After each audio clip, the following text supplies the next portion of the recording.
Before we begin, we want to inform our listeners that this episode includes discussions of sensitive topics that some may find distressing or uncomfortable. Our guest shares their personal views, which may include opinions on politics, mental health, trauma, discrimination, so listener discretion is advised. I don't even know where to start.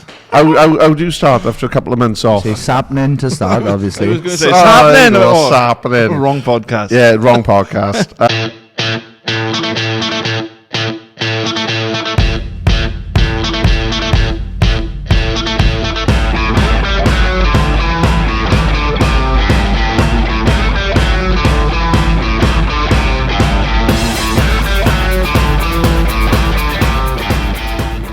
Wrong podcast, right guest. Yes.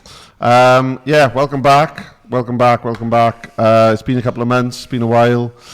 But we are back. We are back, and I do apologise. And Jordan apologises. I apologise. And even Sean apologises. I don't listen to them.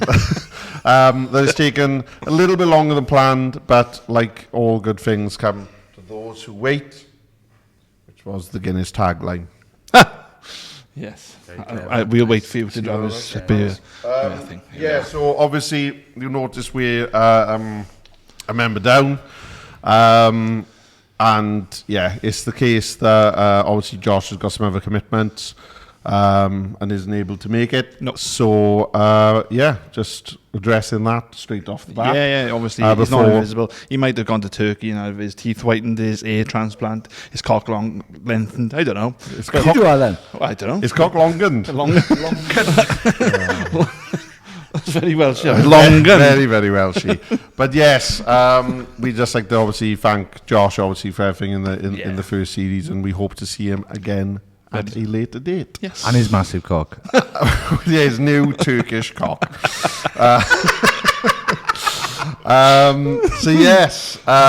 We are joined for the first episode of the second series by Sean Smith. Hello. Sappenin. Sappenin. Do you know what? The amount of times I completely forget I've technically got a brand called Sappenin, and I go, all right, what?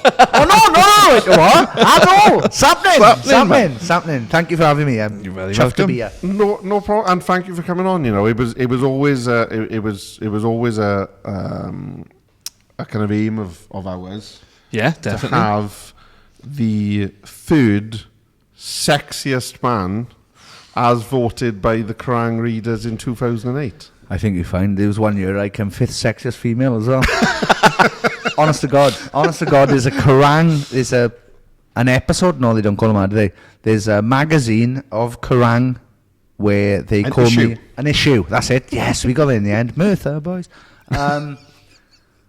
Where I was voted fifth sexiest woman.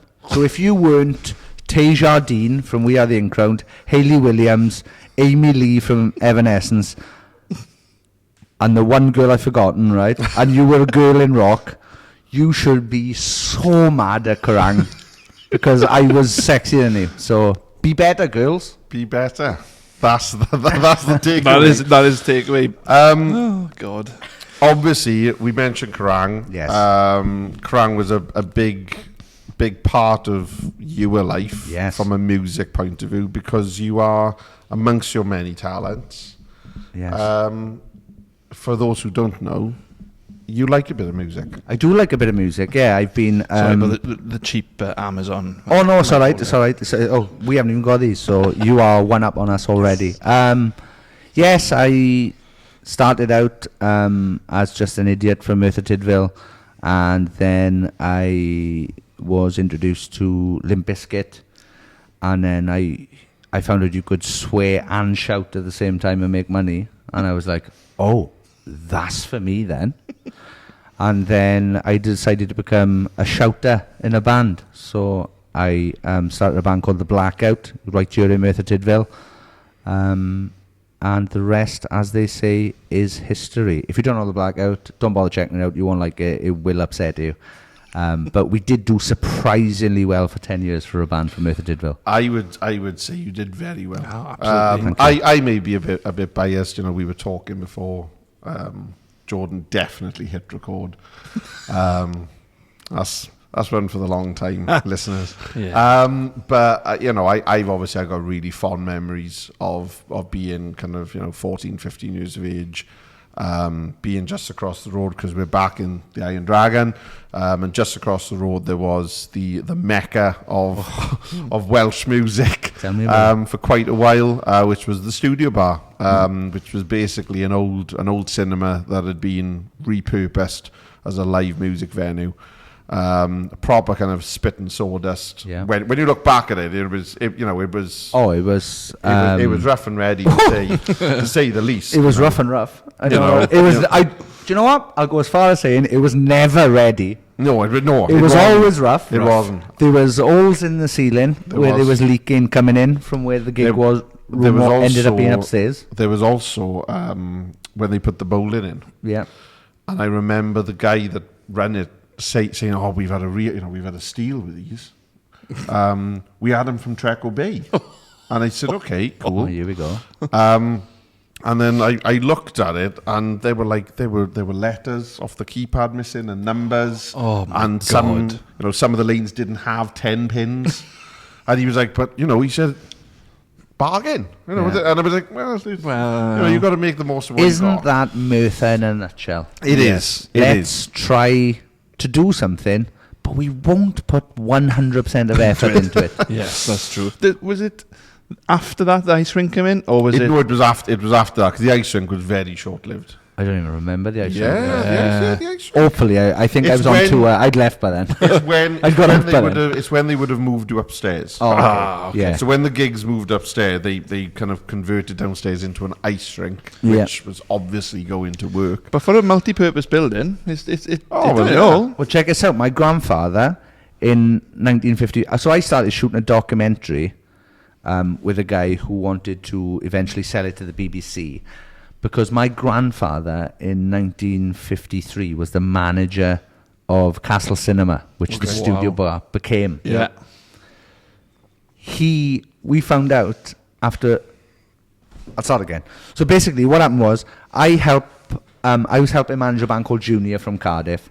They were shooting a video in a studio in Cardiff, and I sat down while they were going to record, and I looked to my right, and there was a photo in black and white of a man with like 4 youngsters with guitars and stuff. And I looked at it and I went, "That's my grandfather." And the studio owner told me, he was like, "Oh yeah, some guy just give us these old photos.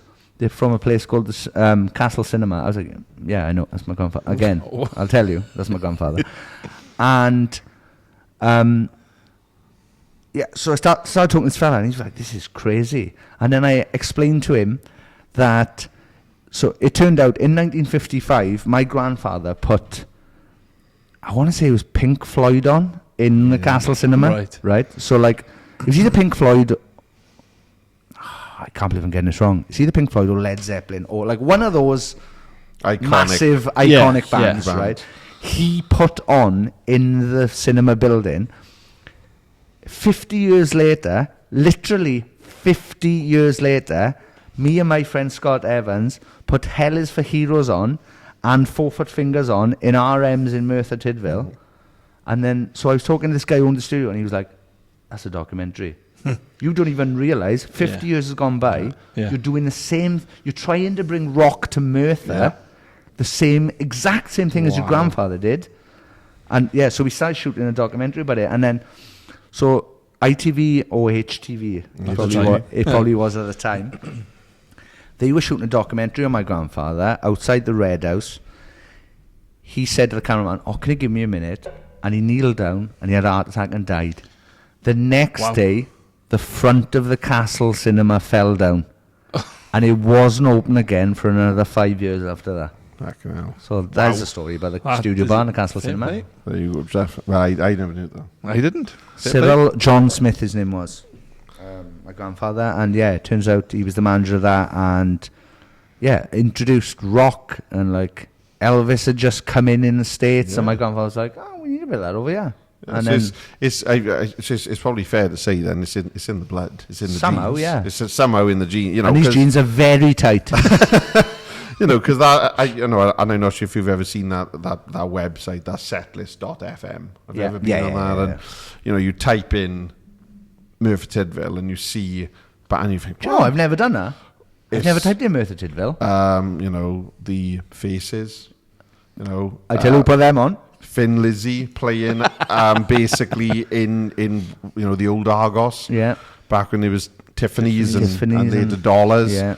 You know, Dexy's Midnight Runners playing her. Judas Priest playing her in 1974. Class. You know, as you said, Pink Floyd, huge, and you think, wow, they played you. Yeah. Yeah. Unbelievable. And then, you know, really then to go all those years later, like you said, and then you're in bands, you're promoting bands, and you're still very much promoting live music and alternative music that's not manufactured, and it's authentic and it's real. I'm at the point in my life now where I don't care if the music's manufactured as long as it's good and entertaining. Yeah. That's a fair point. I just like good music. I've grown out of being the 15-year-old elitist kid who was like, I fucking hate pop bands because they don't play their own instruments. The problem is nowadays, most metal bands don't play their instruments because they're all on track as well. So they've turned into what they originally hated. Yeah.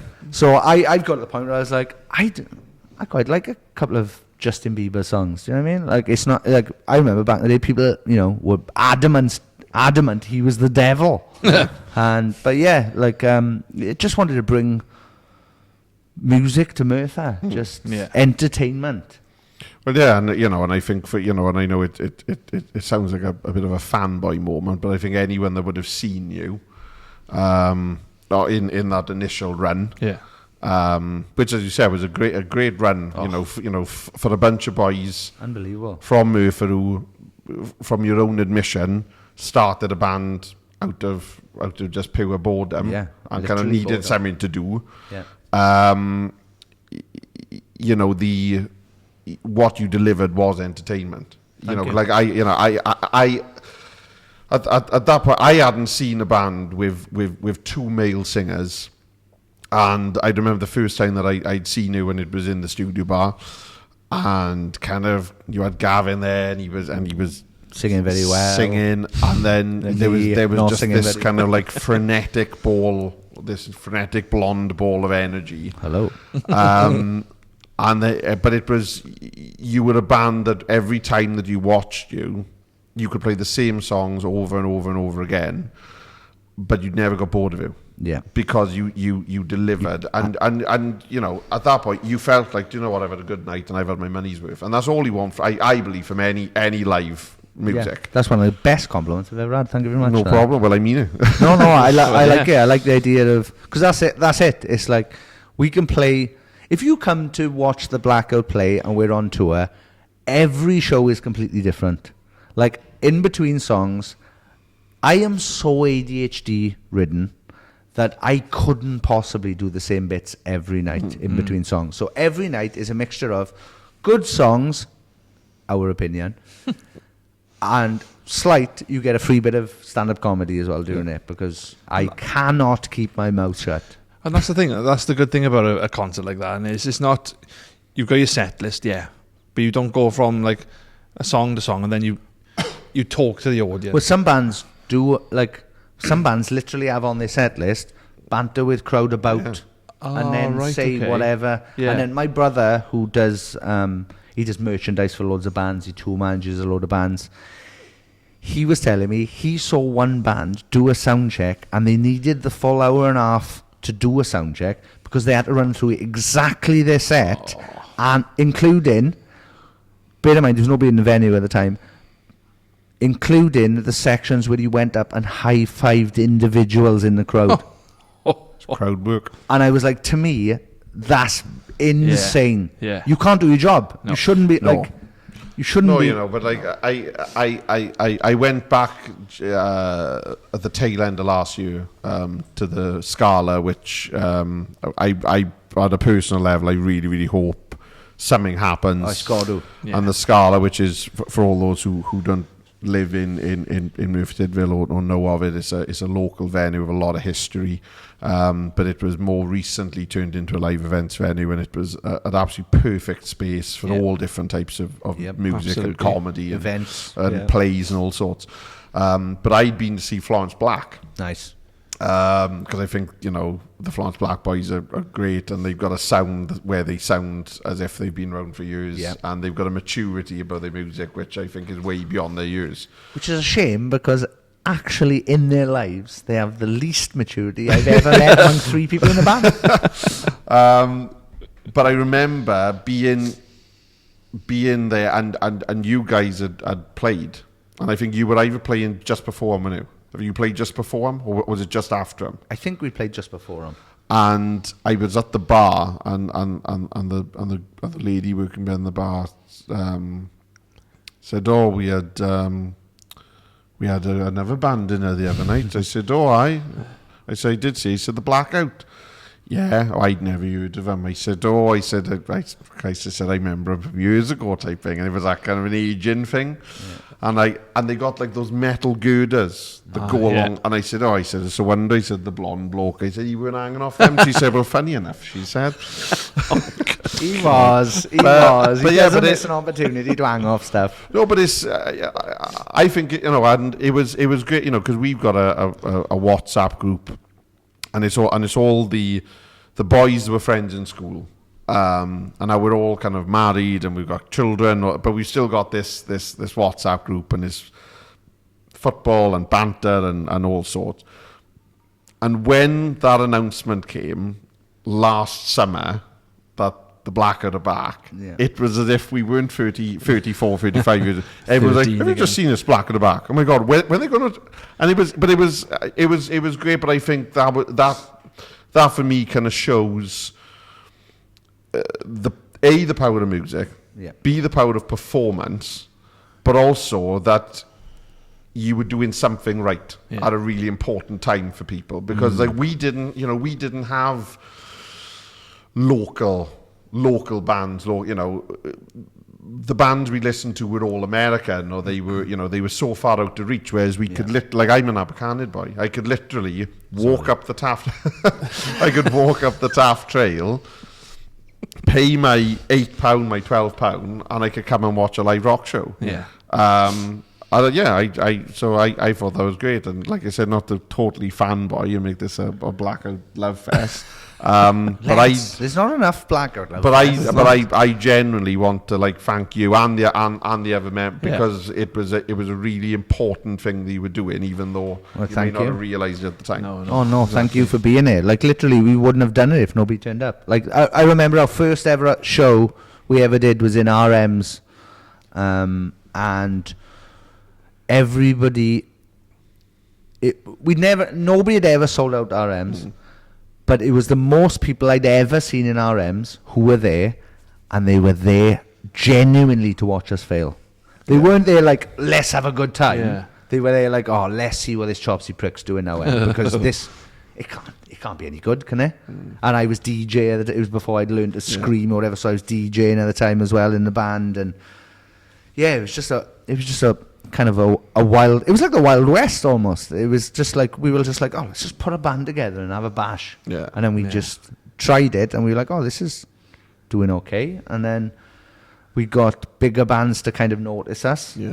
And then, you know, if it wasn't for bands like Funeral for a Friend, Lost Prophets, like literally Lost Prophets members came to RMs to see us. They got in a fight one night because well, looking back on it now, Ian deserved a kick in. But back then, it was just over. People in Merthyr were just angry at them because they'd managed to get out of Pontypridd. Well, I don't blame them.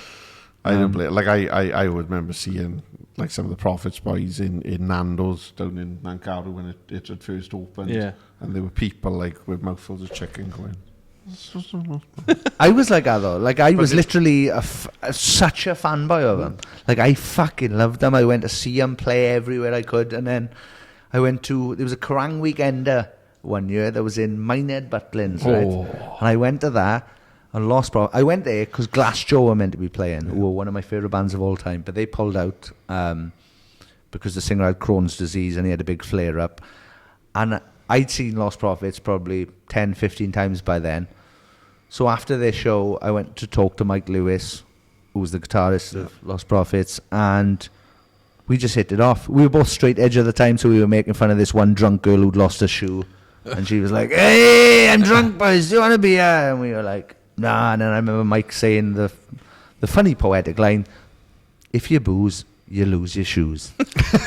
And I was like, "We're going to be best friends forever." And then I invited him over to my girlfriend at the time's house in Treforest, because she lived in Treforest because she was a student. And I was on MSN Messenger. Oh, flipping heck. God rest his soul. I was on MSN Messenger and Mike Lewis popped up. And I was like, he was like, "Oh, what are you up to?" And I was like, "Oh, I'm in Treforest playing FIFA." And he was like, "Oh, come over now." And I was like, "What the fuck?" Wow. And there was a guy who was living with my girlfriend at the time in that house, in that student house. And we caught him smelling Mike's hair from behind. And we were like, "Oh, don't let him around him again." Eh?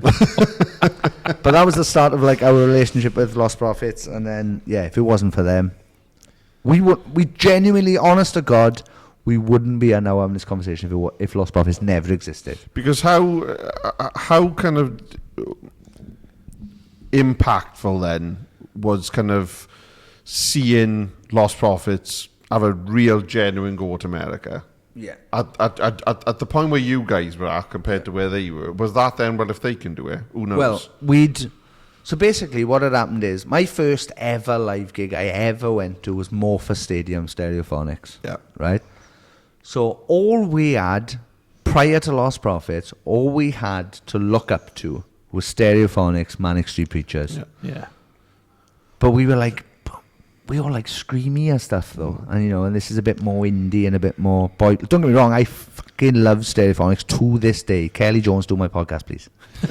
And I was, if you fucking... Do theirs. Come on and do this. And so as soon as I found out about Lost Prophets, I was like, "Oh, you can do American music, but you can be Welsh. That's mental. Yeah. Give me a go at that." And then literally seeing them, I was like, "Well, they're from Ponty. That's literally 15 miles away. Let us have a bash. Yeah. Let's see. The very, the worst that can happen is people tell us to fuck off, which we're expecting. If we start, and this is the thing with the Blackout, I never had, like when we started the band, I wasn't like, we're going to be fucking rock stars. We're going to be on the cover of Kerrang. We're going to have, million plus play videos and all this nonsense. My first ever goal in the band was to play somewhere that had monitors, right, in front of us. I didn't know what they did. I just seen rock stars standing on monitors, and I was like, whatever that is, I want that for me. Yeah.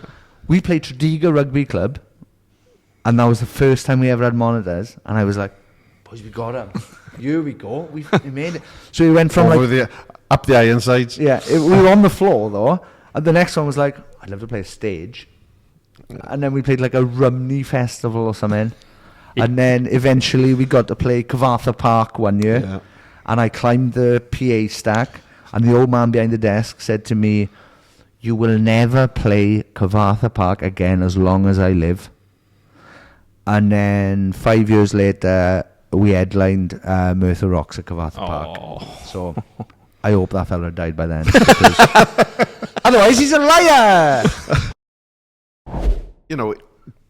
Do you, even like now at this point, where it's been the better part like 20 years, do you ever have to pinch yourself to be like, that did happen, that was us, we had those albums and those because I felt at one point like most people I knew had the Frankenstein Blackout t-shirt, which is still, and again, it's just going to sound like, "Oh, you've had him on, he's just kissing his arm." I'm being totally genuine. I still think, as a piece of merchandise, it's one of the coolest fucking t-shirts I've ever seen in my life. Thank you very much. That was Aled Phillips of Kids in Glass Houses fame who designed that. And it's just such, and for me, again, it comes back, as I said about the music. I see the t-shirt, and my mind goes like 20 years ago, and I'm just like, I remember like, Yeah, it has been kind of mad. There have been kind of pinch me moments, but then I tried to explain it to the boys. Like when I first saw our first ever Kerrang cover, I looked at that and I went, boys, I'm so proud of the other 5 of you for making it happen. I just don't know who the blonde fucking fella is. Like, I know the other fellas because I see them all the time. The only time I see me is when I'm in a mirror or looking at photographs or whatever. So I kind of was super proud of everybody else, but for some reason, there was a part of me that couldn't grasp, oh, well, that's me. It was, oh, that's the boy with the haircut that looks like a blonde helmet.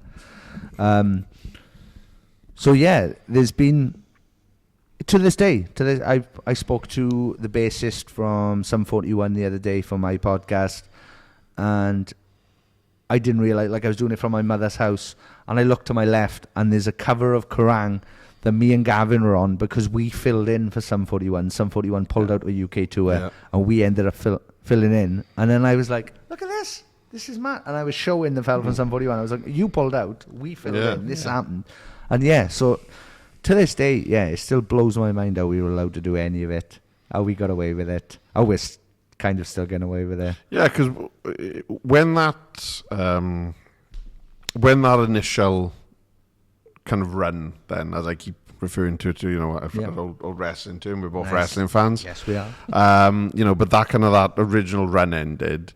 How did that actually come about? Because it just seemed like 1 minute you were riding high and it was all good, and then the next thing it was just. Well, we did an album called Start the Party, which my problem at the time was I'd started partying. So I'd started getting involved in a bit of drinking, a little bit of extracurricular activities then, and I was, I ended up hanging out with Matthew Pritchard. Yeah. And this was pre-vegan. Yeah. Yes. And doing all of his... Weren't he on the cover? He was on the cover. Yeah, he was on the cover of the album. He was on a single cover of Start the Party as well, and he was in the video of Start the Party as well. So I was hanging out with him pre-vegan, so you can imagine what was going on there. That was chaos every time we went anyway. So we did an album called Start the Party because I thought, we're growing up a bit now. We're getting a bit more fun, a bit more, we're not miserable goths anymore. But what I had failed to realize is our fan base wasn't the same age as me and wasn't doing the same things as me. So we did like an album called Start the Party, which was a bit more upbeat. We'd gone from we did an album called Hope before Start the Party, which was crowdfunded. We were like one of the first people to ever do a thing called Pledge Music. Yeah, I remember it well. Which ended up being like Kickstarter, and people jumped on it. But at the time, we were like, people were like, you're asking your fans for money for the album that you haven't done yet. That's fucking disgusting and all this shit. And then it turns out now it's like almost an industry standard now. So we'd done this album called Start the Party. So we'd gone from Hope, which was like, please help us make this record. Literally, we're hoping that we can do this. And our next record was like, fucking party! Which made it look like somehow we'd made enough money to be millionaires or whatever. But that hadn't... So we did Start the Party album, which wasn't kind of, I guess, seen as good as Hope or what do we do before that? The Best in Town and We Are the Dynamite or whatever. So we started to lose a few people from Start the Party, and then we just played shows constantly, and it kind of got to we kind of noticed a drop off with capacity of venues. So we were like, this, you can either knock it on the head now, or you can keep going until you've literally got nobody turning up. We ended up having a meeting.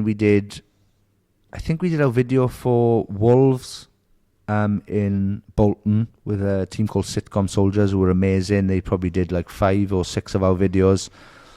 And after we finished that evening shooting, we all went to one of our hotel rooms, and Reese from the band was basically like, boys, I'm going to leave. I'm going to leave in a bit. I need to find something now.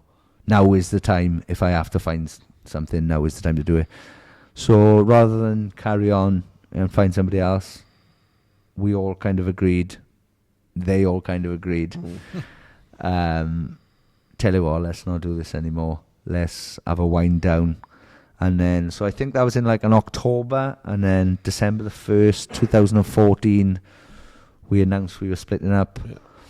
And that was one of the saddest days of my life, because just to see how heartbroken everybody else, because I'd already been heartbroken by it, because I was like, these fucking five are taking up the opportunity to be in a rock band that nobody in Merthyr normally gets. Yeah. And then, so I saw how heartbroken everybody was online, but the only glimmering light that day, like Gary Barlow's massive son the other day, right? The only light I had on December the 1st, 2014, Wade Barrett of WWE posted, "Blackout fans, I'm afraid I've got some bad news," right? And I was like, that's amazing. A WWE superstar who somehow knew about the Blackout. Like, me and him had never spoken before that. Yeah. He retweeted that with, "Blackout fans, I'm afraid and I was like, ha ha! That's amazing. Oh, I've just lost everything. But that's amazing. Someone from WWE knows about me. I've lost everything I love. Oh my God. I can't, like, so, yeah, it just kind of came to that it came to a good end, to be honest. And then we ended up doing like our last two shows. We did at Reader Car Leisure Centre in Merthyr, because we had a song called Save Ourselves, where the lyrics are, "This is where it all began. This is where the story ends." Our first ever gig was in Merthyr Tydfil. Our last ever gig was in Merthyr Tydfil. So we did our last two gigs. In 2015, 27th of March, 28th of March 2015 was our last shows we ever did in Reader Car. And they were quite sad. And we tried, what we wanted to do was, there was a band at the time from Merthyr called Pretty Vicious, who were on their way up. And we wanted to do a passing of the torch. So we got in touch with their managers. Here's a tip. Don't have your fathers or uncles involved in managing your band. Because we got in touch with Pretty Vicious and we were like, would you like to do these shows? They're sold out, so you don't need to sell any tickets. There's going to be 3,000 people there to see us, but they're an audience for you to steal. Yep. And you can go on. Makes sense. Yeah. We got in touch with them, and one of the dads got back and was like, "Yeah, we want $2,500 Oh my per God. show." And we were like, "No, listen, it's sold out." You missed the bit where we are dictating the terms. Yeah. But it's sold out. We're not asking you to play to sell tickets. Yeah. We don't need that. We're showing you that we want to show 3,000 people who come to Merthyr, specifically people travel from Japan and Australia to come and see us in these final shows. Wow. And we were like, we just want you in front of a captive 3,000 capacity. No, we don't. All right, fuck off. And then, it all went wrong for him. But it did. Yeah. Overnight.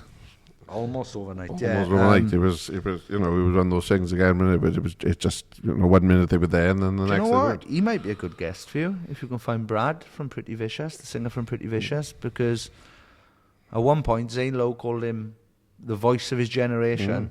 Well, yeah, they were being tipped to be this. They were going to be the new Oasis. Yeah, this huge band. Then they just went. They literally, they were when they. Well, they were that came about because of mental health, though. Yeah, that's but right. Brad, I think the pressure was just too much for him, and he it was too much too soon, and he didn't have. This is the problem. Me and Matthew from the Blackout tried to get involved with Pretty Vicious because I heard they were having these troubles, so I wanted to get involved and be his day-to-day manager, and I would spend 24 hours a day with him on tour. Like, if we go on tour, like, let me room with him and I will look after him so he doesn't disappear and do whatever he ends up doing.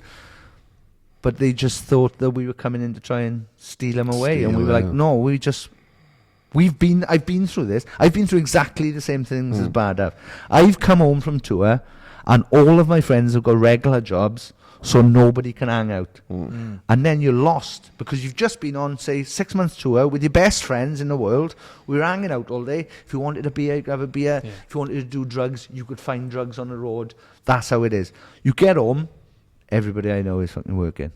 Like, what do you do? And I think that's what played a big part in Pretty Vicious' downfall, is they got home and there was nobody there. And yeah, I met up with him once. I met up with Brad once, and the people who were looking after him at Hardy's, when Hardy's existed. Yeah. And I went in. It was the day the Pretty Vicious record came out, actually. Because me and my friend Scott walked in. Brad was there, already drunk. And he went, "Oh, all right, come here." And called me over. I've never met him. And he was like, "My album's out today." And I was like, "Oh, bro, that's awesome. Genuinely super proud of you. Can't believe you've got a record out. Well done." Because I know how much work that takes. Fair play to you. And he instantly went into, "Look at the boys there. We wrote all the fucking songs. They didn't. I fucking did." And I was like, "Oh, here we go." Mm-hmm. But then what happened was, I was left with him for a little bit, swapped numbers with him. So the people who were around him, I feel like, were not fed up with him, but they knew he was a handful. Mm-hmm. So they were like, "Oh, perhaps we can fob him off the show." So the next morning, I woke up 10 a.m, phone call off Brad. Might have been 9 a.m. Phone call off Brad. "Oh, come on Nando's with me." I was like, "All right, cool, I'll meet you down there." "Oh, my friend Paul pick you up now." I was like, "No, meet you down there." Went down there. Went down to Nando's, met with him. That Paul left, like, almost instantly, like, you know, it felt like, "Is you a problem now?" Ah, right. Okay. And then we were in Nando's. He stood up on a chair and he turned to the woman. He was like, "Oh, just have vodka." And this was like 12 o'clock. And she was like, "No, we do red wine." No, he was like, "I'll have a red wine." And then I was begging him, like, "You're not having coffee. Get him a coffee." And then we had food there. He had a red wine. We went back to Hardy's. And yeah, I could just see that how fucking lost he was. And I wanted to help out. And then, yeah, whoever it was who was managing the band just basically told us to take a step back. Wow. And then it all fucking fell apart. Like, but it was awful. Do you know when you spoke about then when it came to the time where you thought, right, the band's got to kind of... Do you still feel like that, as in, like, really sad now? Because looking at your body language and it's like, it genuinely think it's like it was back... You're talking about it as if it was yesterday. Oh, yeah. It hurt, yeah. It hurt. Do you still feel that way now? It felt like nobody wanted to be in a band with me anymore. Ah, okay. That's what I saw it as. Because I was so eager to do this. I was like... Since I was a kid, I've known... What a statement this is going to be. I've known something was going to happen because as much as I talk in a stupid Welsh accent, I can talk. I'm funny now and again. So therefore, in my mind, I saw Dave Allen on stage when I was a kid and he made my mother laugh. And I was like, you can have a job making people laugh.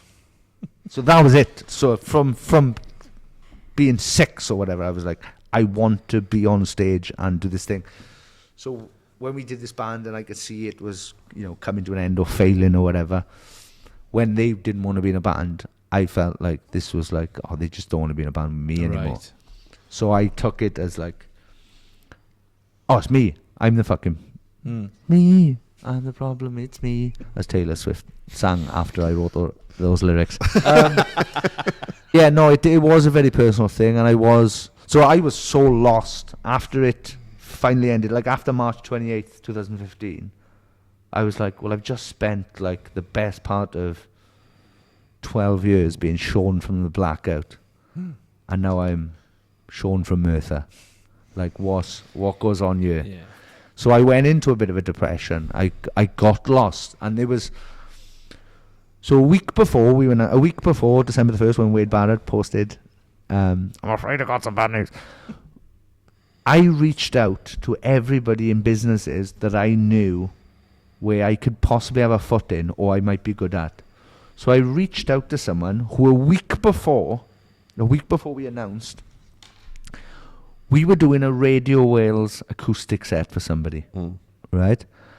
And I spoke to that DJ and I said, oh, I'd love to be a DJ or something like that.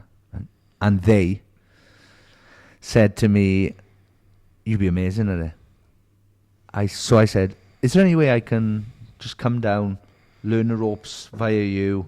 I'll make you I'll be T-boy. Just let me learn the ropes. And they said, yeah, definitely. A week later, we announced we were splitting up. I messaged that person, I think it was 7 times over 6 months, asking, oh, look, the band's gone now. Yeah. I'm free. Yeah. Like, can I come and do this? I didn't hear off them till So that ended in 2015. I didn't hear off that person again till 2020 when we had the floods in Pontypridd, right? Of course, yeah. Because they got in touch with me asking me, would I get the Blackout back together to do a charity show for a venue that they were like the fucking ambassador for.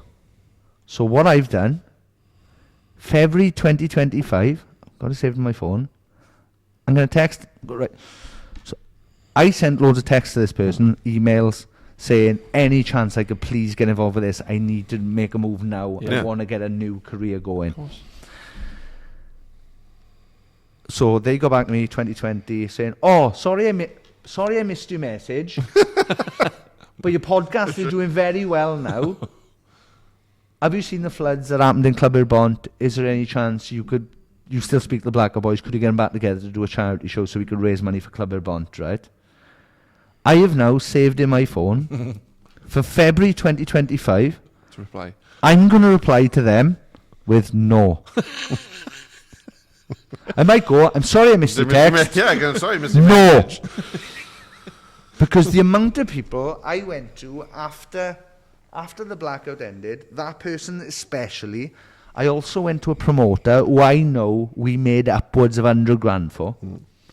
And I went to them and I said, any job's going. And they said to me, what do you want to do? And I said, I will start from the lowest rung. I will make tea for everybody in the office just to get a foot in, to get a job so I can start doing something else. And they said to me, I can't give you a job if you don't know what you want to do. Right. And I went, you just made 100 grand off the back of us. Yeah. And can you please? Nothing came of it. So I went into a bit of a depression then, and I was quite lost for a while. And then my friend Philly messaged me saying, oh, Merthyr Pritchard is looking for someone who's he needs a manager for his shop, Sleeping Dead in Cardiff. So I was like, I got in touch with Philly and I was like, please ask him, can I do it? I'd love to do it. So then he got back to me and was like, Pritchard's like, what, really? You do that? I was like, nothing is beneath me. Yeah. I'm from Merthyr, like, you see me on on the Kerrang TV channel, which no longer exists, but it doesn't mean, like, I will work. So I went, luckily, Pritch fucking exists because he gave me that job and it saved me because I was lost. I didn't know what I didn't think, I felt like everybody was, like I was tarnished then. Yeah. So like where the radio DJ didn't want anything to do with it. Now looking back on it, other people have told me, well, maybe they didn't want you, they saw that you had the potential and therefore would just take over their job. Which I get now, but if you just told me that at the time, it would have saved me a lot of fucking head and hard work. But yeah, so they people said to me, well, perhaps they thought you were going to steal a job, and I was like, yeah, but all they had to do was explain to me that, and then I would tell them, well, I would never do that. You brought me into this. I'm not going to fucking stab you in the back. No, exactly. But yeah, I was lost for a while. So yeah, I did the Sleeping Dead thing. Then Pritchard got offered to open one in Swansea. Yeah. So we needed somebody to kind of overlook that. So I went down there and managed that for a while, which was good because my girlfriend was from Neath area. So like Swansea, Neath is better than going, Cardiff and England. So yeah, I worked for Sleeping Dead for a bit in Swansea. And then, I ended up doing a thing called Hello World, which was like an interactive experience at Birmingham Genting Arena with my friend Jason Perry and Adam Perry, who were both the singer and the drummer from the band A. Okay, Them? I remember Nothing. I remember. So Jason's the singer who says, I remember nothing. him doing a sign-in and in-store performance in Oxford Street in the HMV. Nice. And being on ground level, and you could hear them in the basement coming clear as day through the. I remember that really clearly. Yeah. So they decided they wanted to make like a festival that was like between YouTube and like music, and we had like the Vamps headlined. Turns out I bought KSI his first ever boxing robe. Okay. And then he went on to be a boxer. So he wasn't planning on being a boxer at this point when we Right. put this event on in Genton Arena, but he was rapping. He was doing that rap stuff he believes is good. But they wanted an entrance like when he came on as a boxer. So I literally bought him his first boxing robe. I had KSI printed on the back of it. And then, I did that. And, it got to like November 2018, I think it did. And I realised that most people in bands, most boys in bands, they either end up being tattooists. I can't draw for shit, right? Hairdressers. As you can see, I shouldn't be allowed to choose my own haircut, let alone other people's. So I couldn't be a hairdresser, but I can talk shit, and I've got enough connections that I may as well try a podcast. So I started Sappenin in November of 2018. I genuinely thought it was going to last until the people in my phone book stopped replying to me. So maybe like 6 episodes I thought we were going to get out of it. And now we've done 312 in a row every Friday.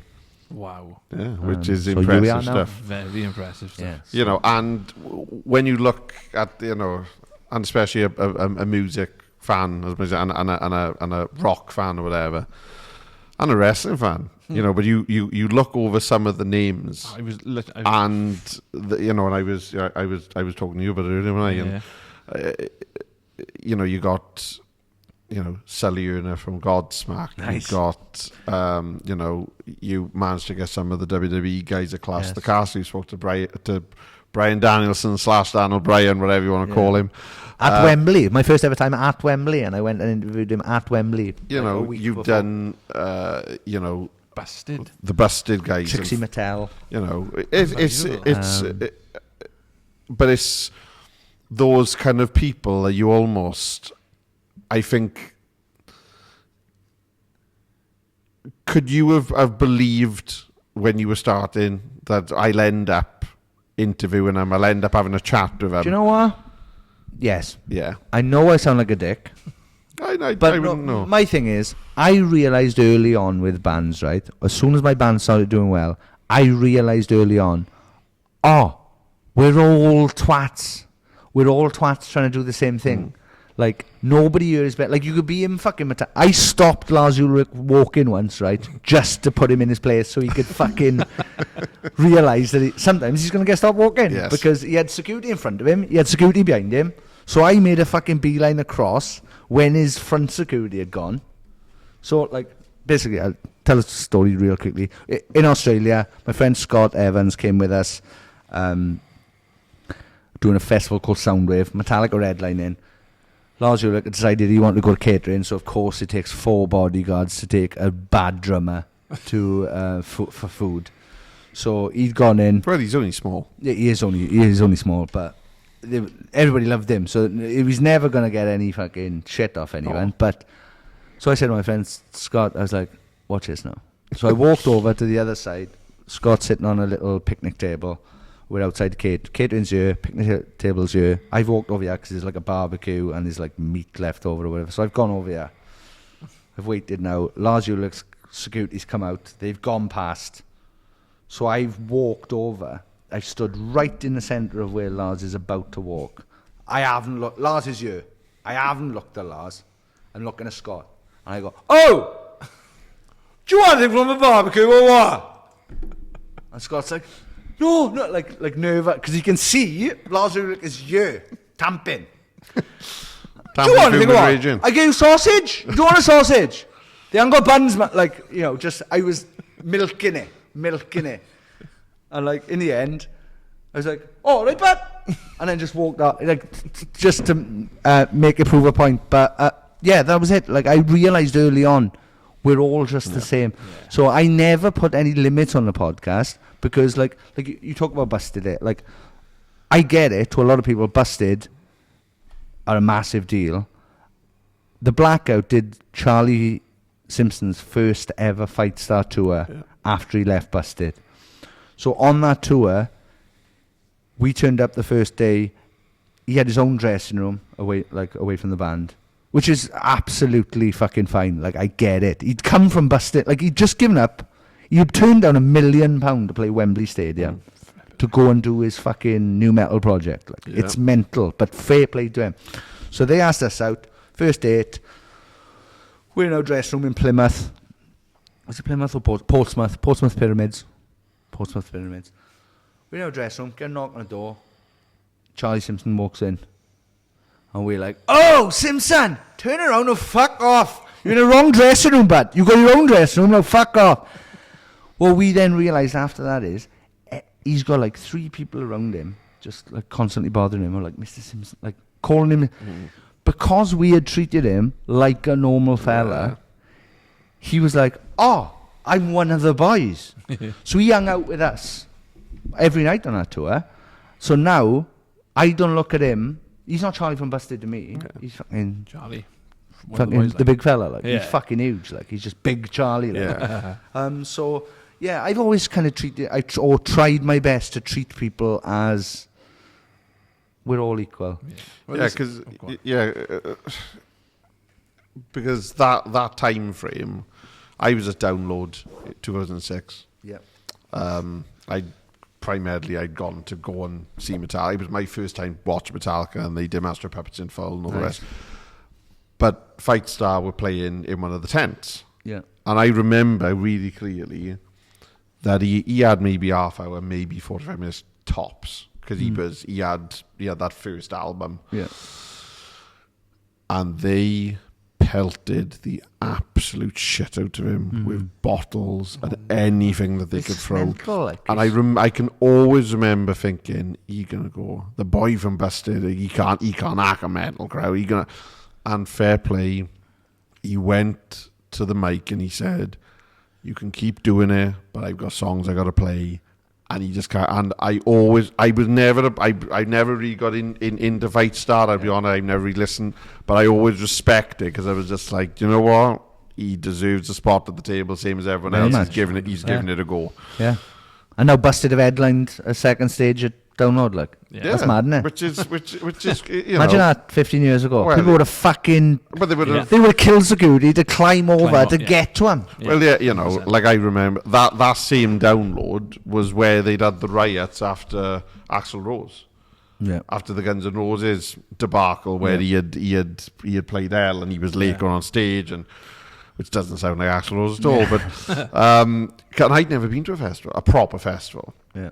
And I remember waking up on the Monday and walking back through the red zone, the camping red zone, and there was just things were like smouldering. Things were being on fire. Oh my God. And there was like tents, and there were hi-fi units left, and bikes, and people and I was just like, oh, this is obviously just how festivals are. And then I get home, and I like my mum and dad like, oh, my God, you're right. And I said, well, why wouldn't I be all right? It's been on the news. It's been on the news. I said, well, what's been on the news? But there was a riot. I said, oh, no. You missed it. I said, Guns N' Roses. I didn't even watch them all. I went back to bed and knackered. But it was. But I do think, like you said, it's everyone deserves to be treated equal and given a fair chance. So you mentioned earlier on that you're ADHD riddled. Yes. So is that? It's not diagnosed. It's not. But to be honest, I don't know if it has to be these I don't days. think so. I think if you fit the bill, and if you feel a certain way, and you have markers or whatever. I'm convinced. I am convinced. Like, to the point where I said to my mother last year or the year before, I was like, do you ever think to get me ADHD checked? And she was like, oh yeah. And I was like, cool. Why didn't you? Maybe I wouldn't go through this anxiety of like, am I or not that? yeah, what? Well, not that. I just like, so ideally, I would love to do stand-up comedy, right? Okay. I would love to. I know I'd be really good at it, right? But when it comes to the idea of writing jokes, my brain goes, oh, that sounds like work. You're instantly taking the fun out of the thing you want to do by having to give yourself work. Yeah. Which is, I'm 40 years old. My brain's like, a child's. And it's like, work! Fuck off, I'm just trying to have a laugh. But then, would you ever consider crowd work? So that it's... Well, this is the problem, see. So because naturally, you're very, you are Off the quick cuff. and you're off the cuff, and I suppose it's... Well, this is the thing. I see Paul Smith, do you know? Yeah. I see him, and I go, ah? You can get away with doing that, that little. Yeah. Picking on people in the crowd and just making fun of it. Yeah. I've done fucking 15 years of that. I've been in a band. Like, literally, if you... And I did it to a tune. Yeah, if you see it... If you've seen the Blackout live, you know that I'll do there's something funny's coming. So, yeah, when I said to my mother, like, I did, yeah. Why didn't you, man? Oh, I don't know. It's like, yeah, we all might have been in a better place right now. But, like, don't get me wrong, if they'd fucking medicated me, maybe I wouldn't have done the Blackout. Maybe I wouldn't, I'd just be probably in a fucking 9 to 5 in Argos, when Argos existed in town. Yes. Aye. And maybe I would have just done that forever. But the thing is, like we've said before on the podcast, is this ADHD thing back years ago wasn't a thing. It's like, oh, you heard about it, and there's no tests. But now everybody's getting tested, and tested. You can get medication, but then you still have in the back of your mind, you have got ADHD. You could be talking about dogs one conversation, and it goes on to dinosaurs the next. You don't know. Like, well, I got halfway through that Lars Ulrich story, and I was like, "What the fuck? How does this even start?"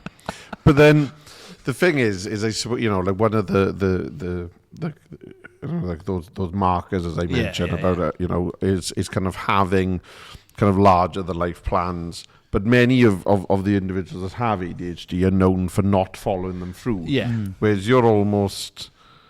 Well, that's probably because the other 5 probably dragged me through it. Do you think? Because when you spoke earlier, there was so much passion, and there was so much kind of, that I personally think that you'd be selling yourself short if you don't think that you had as much to play in the pulling along of the Blackout as anyone else. Getting in, like, once we were there, once you put us in front of people, I will run away with it. Yeah. Fact. Like, our rule Blackout thing was, we will play with anyone because we know we will take people with us. Yeah. We will leave that gig with more fans than we started. Yeah. Fact. We did it. We played with like fucking Mad Caddies, who were a ska band. We played with Linkin Park's first ever show in Greece, right? How big do you think that was? 18,000 people for their first ever show in Greece, right? We went on. The crowd chanted Linkin Park all the way through our first song, right? The moment we stopped our first song, which was a song called Shut the Fuck Up, a cut, I went, shut the fuck up! It went quiet. And then I went, Linkin Park. Won them over. Then a couple of people started throwing bottles to the next song.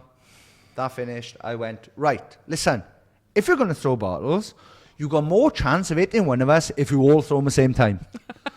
So at the beginning of this song, when the song kicks in, if you've got a bottle or whatever you got, as long as it's not fucking rock solid, if it's not a rock, throw it. I don't care. Didn't consider Linkin Park got to go on after us. But won them over. Completely won them over. Spent that whole song and diving, pushing water bottles over our drummer and all this. Like, I literally at one point I saw Merthyr, guitarist. I saw it in slow motion, so I don't know how that happened, right? But he went like a water bottle hit his guitar, but as it hit his guitar, because the bottle couldn't go anywhere else and it was open, it hit it like but the water just went straight up like But there was so many times that I was just like, well, boys, we can play to anyone and I know we're going to win people. So I think a lot of it was them getting me to that stage. But then I've always had something in me that feels like comedy to me seems easy. Like I look at it and I go, huh? It's natural. Did you just do that? But then when I spoke to, so where you say about can't you just do crowd work? I spoke to my friend Tom Deacon, who's a fully fledged comedian and presenter. He used to have a Radio 1 show and stuff. And I said to him, I was like, can I, is it frowned upon just to do crowd work? And he was like, oh, very much so, yeah. Really? You can't just go up and just make fun of people. Like, you've got to have bits. And as much as I've got bits, like I could tell a Lars Ulrich story. Yeah. I can tell I've got Limp Bizkit stories that are funny.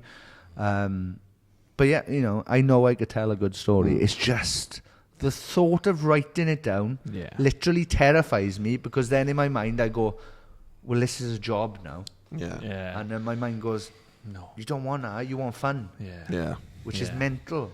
And I know it's mad, but there's nothing like, I've tried it. I've tried writing jokes down and then gone, doesn't even read funny now that I'm looking at it. Like, I need it to come from you. I need it to come off the top. Yeah. Because I'll make it funnier in the moment. Well, you don't think about it, do you? It just comes out when you're thinking about it. You're like, oh, thinking of a joke. It's down there. How can I make this funny? I can't. But whereas, if it's just coming out, I'm like, well, I know what's but yeah, ADHD. I've got, I believe, anything else. I've had a lick of depression, I guess, after the falling apart of the band. But that comes with ADHD, I think. Like, I feel like it's a symptom of the ADHD when you feel like I'm lucky that Ryan Richards, from the drummer from Food for a Friend, he runs a management company called Future History, and I work with them as well as my podcast, as well as DJing. So I have all these different avenues where money comes in. But if I had to have like a 9-to-5 job, I don't think it's doable. Like, there's nothing out there. It seems mental to me. It seems I could not do it. I could not focus. I would be the class clown again. That's all it would. I would be the office clown. Fact. And I would be sacked in 2 weeks. Like. Because we had a question from Sean Parfitt, who was on the podcast a while ago, who works with Let's Talk Men's Mental Health. Oh, there you go, your taxis, but and as we often say, Let's Talk Men's Mental Health do some amazing work, certainly in RCT and the surrounding areas. But he was kind of curious as to how you would manage mental health when you're in a band and you're on the road and you're kind of dealing with everything that comes with that. Yeah. Is it something that at the time that you even were really aware of, or were you just so busy kind of getting from gig to gig to gig to moment to moment? I think there was no sort of like mental health. Like now, obviously, it's more talked about than ever, and rightly so. And like, obviously, you get the idiot old people on Facebook going, "Well, you never had this when I was a kid." Yeah, right, yeah. And then you see them like, "Oh, you never had autism when I was a kid." Sheila, you collect stamps. Of all of the stamps need to be pristine, you stupid cow. You've got it. Anyway. But the amount of so it's more talked about than ever now, which is an unbelievably great thing. But back when we were doing the band, I didn't suffer with mental health problems until the end of the band, really, because like I was riding a high, literally, and sometimes. But it was only when the end of the band came about when I thought, oh well, I'm not showing from the Blackout anymore now. So how are these?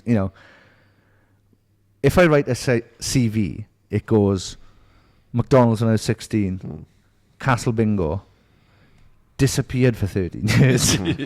What skills has he brought back from that? Well, he can yell real well. He can shout, and he can speak to up to 60,000 people at a time if he needed to. But other than that, he's all over the shop, like so. There was nothing really back in the day for talking about. Don't get me wrong, I had my friends, and if any of us were feeling sad or any of that, we'd have a chat among us. So we literally had a band of brothers, like the 6 of us were brothers. And then when we were on tour with Lost Prophets, it was like 12 brothers. It was just, we were meant to be together. It was amazing. But there wasn't really any mental health problems during our time as a band. I mean, Bob from the Blackout, who was renowned for being angry and miserable. He's probably the most tormented one with mental stuff, I guess. But that's just because he's so intelligent that he can see everything that's going on. And ultimately, if you can't, because the dullest people in the world are the happiest people in the world, because they. But like when you look at mental health and obviously the kind of the music industry, it's so easy, I think, to kind of look at it and think, well, if you developed a mental health condition as a result of music, you could completely see how that could happen. Yeah. Because of the pressures of record labels, the pressures of touring. Yeah. You know. But the irony of it is when other people turn to music for Well, yeah. Solace.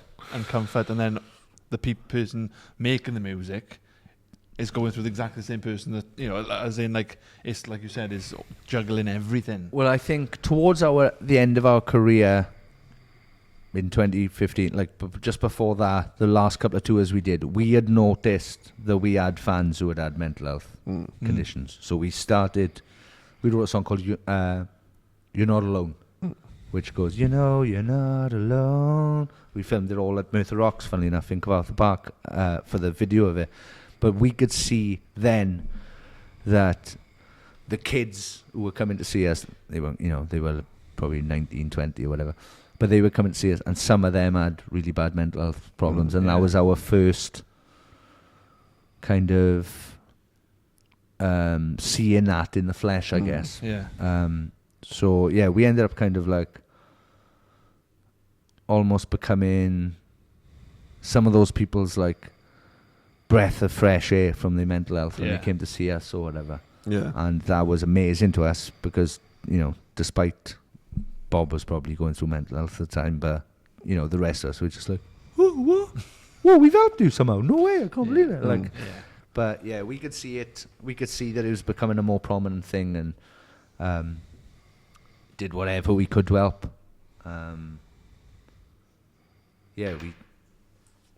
We've been involved in like workshops for mental health and stuff as well. So yeah, it was all for us personally. It kind of wasn't there, but then we saw it in our fans because they were younger and obviously going through it and didn't have the distractions of being in a band, I guess. Because like when you talk about like labels and pressure and stuff like that, as much as it is pressure, people go to fucking war.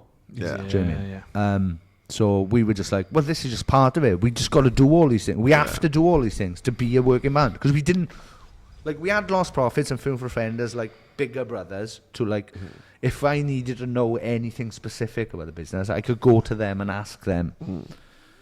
But we were just like, oh, well, this is probably just, we were just looking after ourselves. We were kind of like insular. We didn't really go to the others that much. But we could have, but we chose not to. And we were just like, oh, well, this is just what happens with bands. Yeah. And now, recently, we found out that our first record label, a label called Fierce Panda, we were their biggest ever debut record. We sold 12,000 the first week, which nowadays would have been number one by 6,000 records. So we would have been double number one nowadays with an album sold. We charted at number 128 with 12,000 sold. But now we'd be number one by 6,000. It's crazy. But yeah, we just thought, oh, well, perhaps this is... We didn't see it or then take it on as mental health problems because we were just living the dream. Yeah. And is, you know, obviously, because I know the Blackout, like, are you back? Are you not? Are you back? Well, we are in a... We're not split up. No. I can say that. Yeah. When's this coming out? I don't know. What are we looking at? Like next week, hopefully. What day is Are we past November the 18th? Oh, yeah, it'll be past November the 18th. Oh, good God, yeah. It's the 12th now. Oh, cool. So, yeah, November the 18th, we announced we're doing Cardiff Castle, a thing called Rock the Castle, which is Film for Friends, Skin Dread, The Blackout, KC, Dream State, and a band called Killer Lights, who are awesome. Former members of Bullock and Valentine. So, yeah, we're doing that. And then we're hoping to announce... there might be something coming after. There may be something coming after. But yes, we're not back as in we're back here to make new music. Check us out. We're a full-time fucking band. Yeah. The boys are still doing their jobs. Yeah. One of the boys is a pilot, like. So wow. Yeah, okay. He was living in Hungary.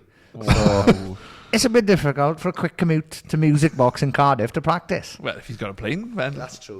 Yeah. If he's got a plane, as if he's going to park outside. Yeah. Well, why not? But yeah, so it's not like a full-time thing. We're just doing it kind of like if an offer's there and we think it's good, But like the tour we just did in February, we just did our first tour in 9 years in February, because I basically managed it and booked it all. It was our second ever highest grossing tour, just because nobody else was taking a lick off the top. And yeah, we had such a great time. But And obviously as well, you've got Raiders as well. That's my mental health. Raiders is and you know, and that's what I was going to ask is kind of what role does that band play for you? I let my darkness out in that. Okay. That's my self-harming for entertainment, basically. Okay. So we played Club Crown not long ago. Yeah. And I Ric Flaired myself. I hit myself in the head with a mic so many times that I was bleeding down the front. The hard way. Cool. Nice. Crimson mask. Gonna say. I was going for the old trying to look like Kane without the racist thoughts. Sorry, Glenn, but you spoke to yourself. Fuck off, Glenn. Dying if I headed Glenn again. Yeah. Raiders is. I don't care if nobody comes.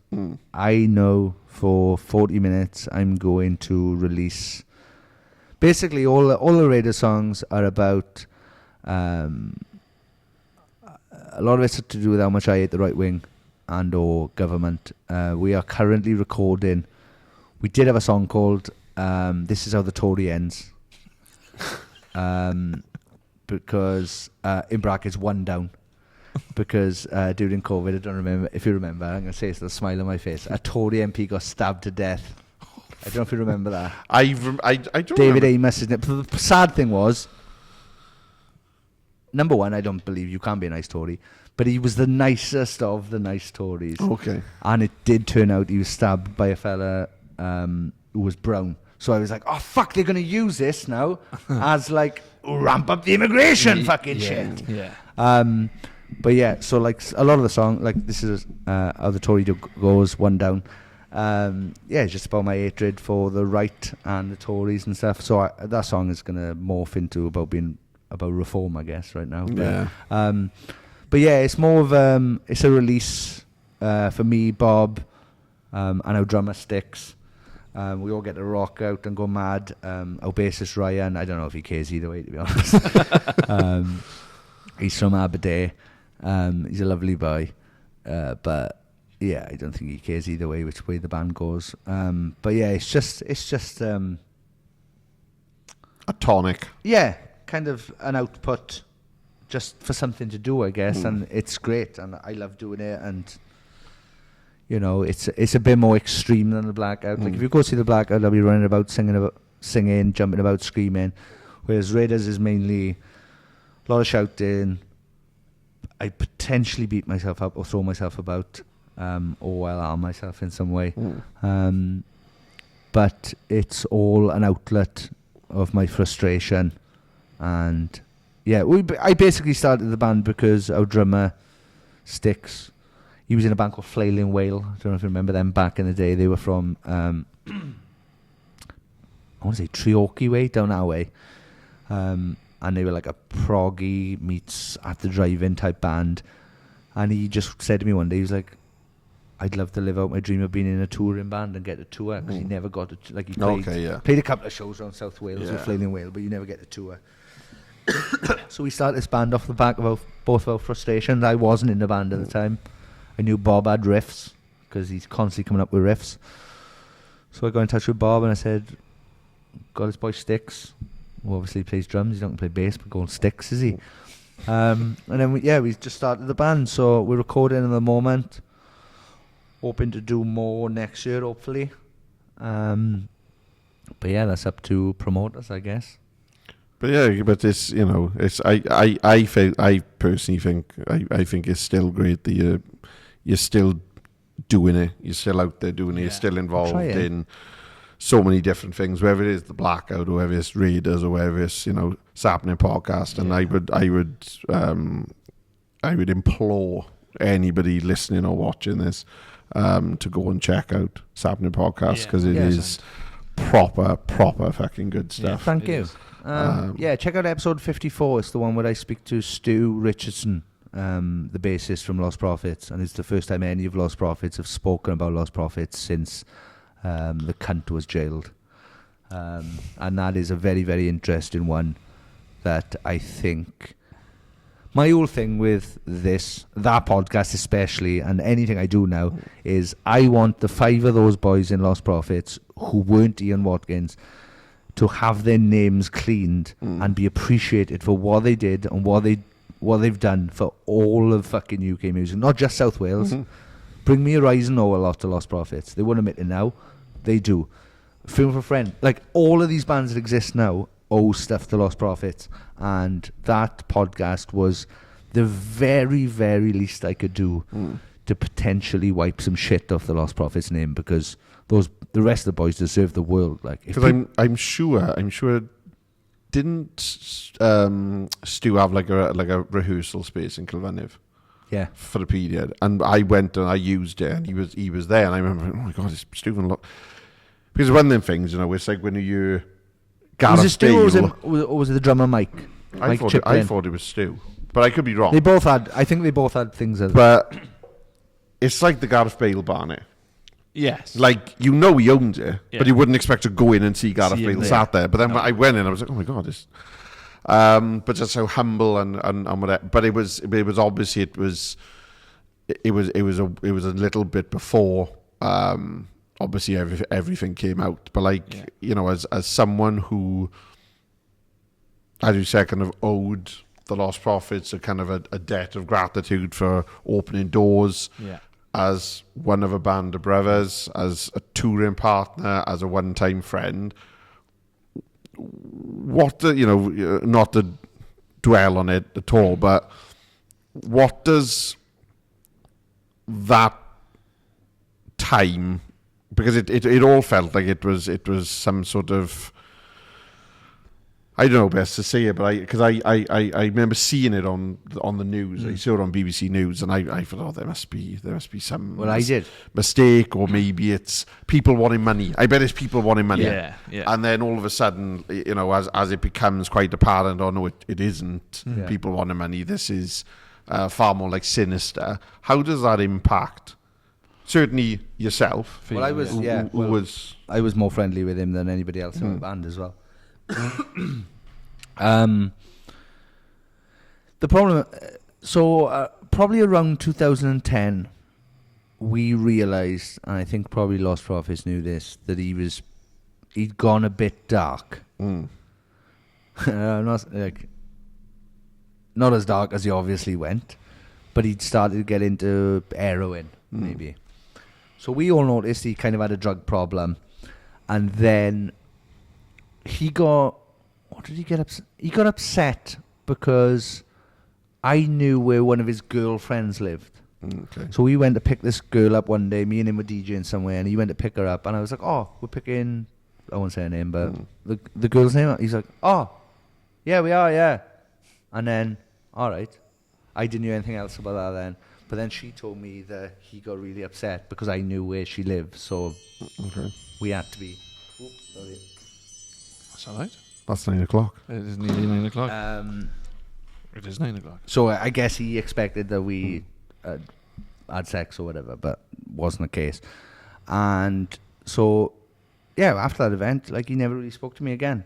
Okay. And then it was like December the 12th, was it, or 21st, 2012.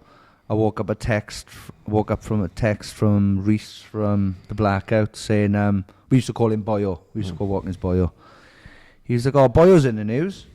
And I was like, oh, is he dead? Is it an overdose? And he was like, oh, no, it's worse than that. I was like, how could it be worse than being dead? Yeah. And then he was like, oh, he's been done for paedophilia. And I was like, oh, it's a 15-year-old that he's... Yeah. He's probably had sex with a 15-year-old who told him she was 18 at the time. Don't worry about it, let's move on. And then I got up, I saw the news reports, and like they said, like 1. They said like age 1, and I was like, oh, they've missed a 5. That's a type, but you can't type. No. You can't type 1 in the Daily Mirror. No, that's wrong. Yeah. No, I was fucking wrong. And then so earlier when I was saying like start the party happened, and this also played a big part in our downfall. Yeah. Because I spoke to people years later. I spoke to the editor of Rock Sound, and I was like, "Be honest with me now. How much do you think that tarnished?" He was like everybody. It tarnished Funeral for a Friend. It was. It tarnished Kids in Glass Houses. It tarnished you. Anybody. Yeah, who's you know, Welsh. like for lack of a better phrase, it was almost like guilty by association. Yeah. It's Well, that's like, the thing. how dare you have been friends with this individual?